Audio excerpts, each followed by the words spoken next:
Most people think housing got expensive because demand went up, or because a few bad actors got greedy. The reality is more mechanical.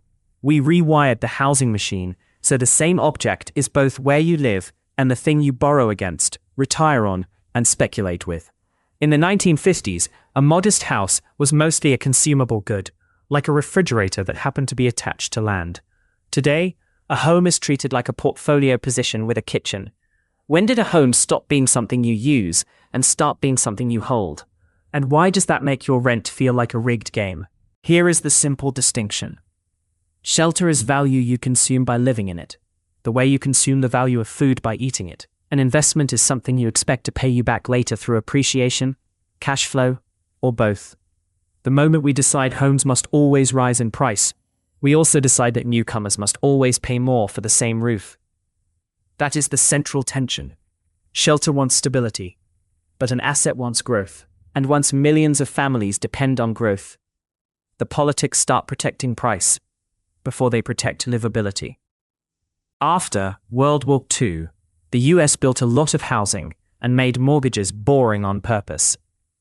FHA standards and the 30-year fixed-rate mortgage turned home loans into a product banks could offer at scale. And VA loans helped many veterans buy with low down payments. Homeownership became a default path into the middle class, but it was never evenly available. Redlining, restrictive covenants, and discriminatory lending locked many black families out of the same deals. Suburbs expanded because land was cheap.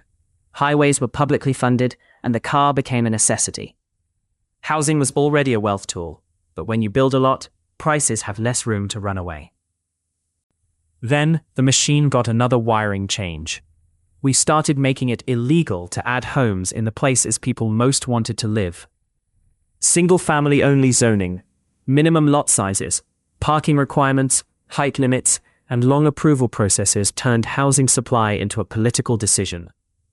Picture a city council meeting where a small apartment building is proposed near a train stop, and neighbors line up to oppose it because they fear traffic, shadows, school crowding, and quietly, their home price.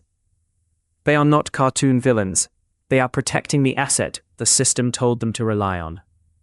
When demand rises and supply is legally capped, price becomes the only release valve, and no-change neighborhoods become a luxury good. So what happens when you combine constrained supply with modern finance? Leverage turns a small down payment into control of a large asset, which means price gains get amplified for owners, and price losses can wipe people out. Tax policy helped too. The mortgage interest deduction and other preferences made debt-backed homeownership feel normal and smart. In the 1970s, inflation pushed people toward real assets, and housing started to look like a hedge rather than just a place to sleep. Then, securitization arrived, which is a clean word for bundling mortgages into bonds, so housing debt becomes part of Wall Street's plumbing. When lenders can originate a loan and quickly sell it onward, the incentive shifts from, "Can you afford this for 30 years?" to, "Can we move this today?" That logic peaked in the 2000s.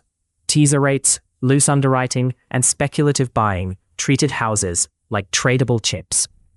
The 2008 crash was the moment the machine showed its gears, with foreclosures ricking through neighborhoods, while the financial system got emergency support to prevent a broader collapse.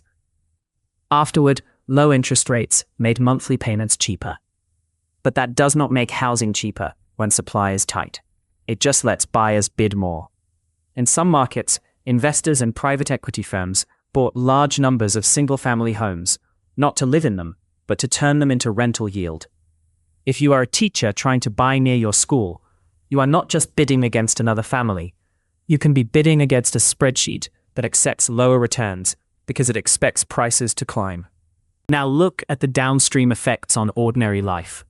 When housing costs eat a bigger share of income, people delay move out, delay marriage, delay kids, or stay in roommate arrangements longer than they planned. Jobs concentrate in a handful of superstar metros, but housing scarcity blocks entry. So your career options get filtered by your parents' zip code and your ability to absorb rent. For many middle-class households, home equity is the largest pool of wealth they will ever build. which means owners ride appreciation while renters pay the premium for that appreciation. Down payment gifts become decisive, the bank of mom and dad becomes an unspoken requirement, and wealth inequality widens even when wages move. And because homeowners vote more in local elections and stay put longer, policies that protect prices keep winning, even when they make the next generation feel locked out. If you zoom out for a moment, the US is not alone. Canada, the UK, and Australia all show a similar pattern.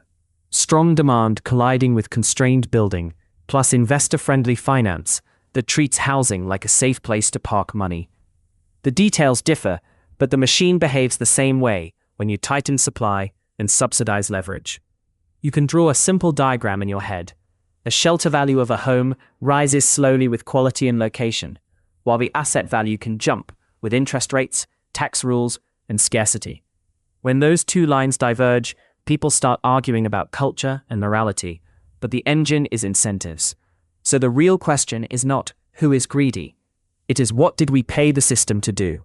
De-assetifying shelter does not mean banning ownership or pretending prices never move. It means building more where people want to live, with rules that allow apartments, townhomes, ADUs, and other missing middle housing by right instead of by political battle. It means reducing requirements that quietly cap supply, like mandatory parking and oversized minimum lots, and creating public or non-market options like social housing, community land trusts, and limited equity co-ops, where the goal is stable shelter, not maximum appreciation. It also means revisiting tax and finance settings that reward speculation, from preferential treatment of housing to policies like vacancy or anti-flip rules that can be targeted carefully. Tenant protections matter, but they work best alongside abundant supply because you cannot regulate your way out of a shortage. If we want affordable shelter, we need a system that does not require homes to endlessly appreciate, and once you see the wiring, you can finally argue about fixes instead of blaming the people trapped inside the machine.